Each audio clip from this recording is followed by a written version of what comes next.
The California Environmental Quality Act was signed in 1970 by then-Governor Ronald Reagan to protect against unchecked urban sprawl.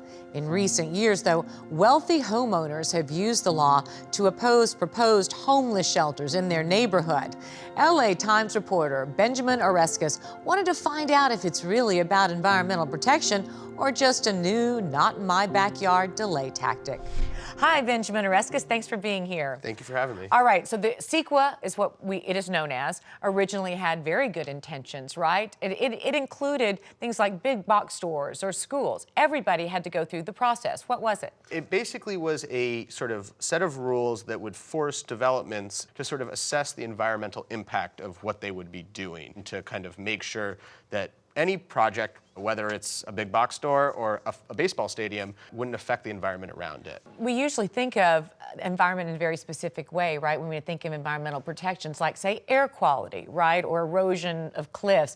But it could affect other things as well, like traffic flows and quality of life. And those sort of courts have sort of taken a broad definition of what environmental impact means, like about how the businesses around it would be affected. This kind of term urban decay comes up in a lot of court cases, which has many kind of negative connotations about people around it. But now we have 130,000 homeless people, right, in California, and it's become a priority here in our city, but statewide, and people are using it in Northern California and in Southern California to fight, especially the bridge housing in our communities. Tell us what's happened in Venice. Sure. In Venice, Mayor Garcetti declared a state of emergency in 2018, proposed building shelters, temporary shelters that would be around for 3 years in every council district, sort of in an effort to get people off the streets. California has the largest unsheltered homeless population in the country, and this was really trying to deal with the people who were in each district's backyard. In Venice, they have tried to build an 154-bed, or they are trying to build a 154-bed shelter right on Sunset,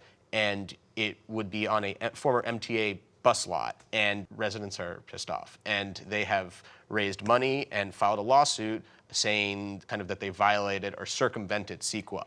And their argument is this. They know, Venice knows, that they are the home of the homeless at this point, right? They're just homeless people sort of all over the place.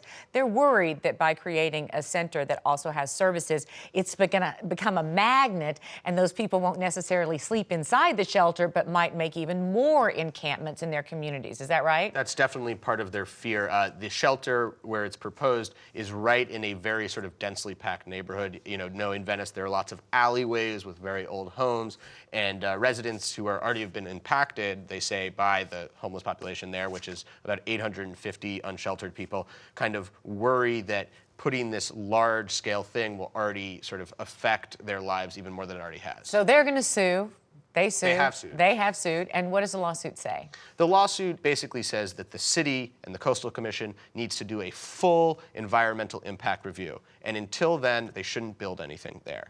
They asked for an injunction, basically to stop the project. A judge rejected that, but he said that the lawsuit could go forward, and he said that they did make some legitimate points. That lawsuit will be heard, I think, in October, and kind of we're waiting and seeing, but it will have a major impact. The group called the Venice Neighborhood Stakeholders Association raised $220,000, a lot of money, and it sort of is a coalescing of a political force in that neighborhood that has been kind of pushing back against Mayor Garcetti's policies for the last couple of years. Mike Bonin is the city councilman for the West Side mostly, and he's sort of been a major leader on this issue. And he basically has said, look, the lesson of this lawsuit is that we can't or we will not build homeless shelters in wealthy communities. And sort of he's pointing and alluding to the sort of high bar it takes to kind of file a lawsuit like this. Lots of money, lots of expertise. And to be clear, Bonin's saying this is the wrong message to send to lawmakers and to citizens. You're saying that, hey, if you have money, you don't have to deal with this. And Ben, it's not just a Southern California problem. Up in San Francisco, they're having the same struggle. They want to build something at the Embarcadero. They have opponents who say it's going to ruin tourism. Other people say, no, we need it. One of the people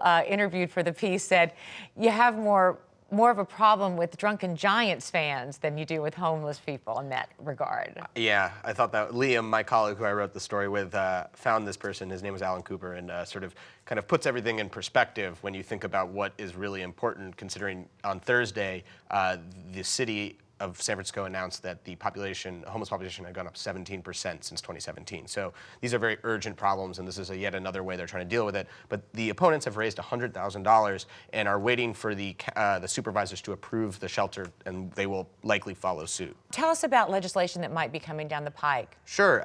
Governor Newsom has sort of said that there should be some kind of exemption or way to expedite this process. State Senator Scott Wiener, who's sort of been like a leader on all of these housing affordability issues, has also put legislation forward. It's kind of pending. It's not exactly sure if it will go forward, but trying to sort of exempt shelters just because they're shelters, not using other exemptions that may already be on the books for various different reasons. And that would be sort of a big step forward and helping places like the Embarcadero area get a shelter. Right, and again, keep the rich from hijacking something that is a legal mechanism but has too often been used for people of means. That's definitely been the sort of theme that we saw in both of these places, and going forward could see in other areas of LA that may kind of file similar suits. All right, thanks a lot, Ben.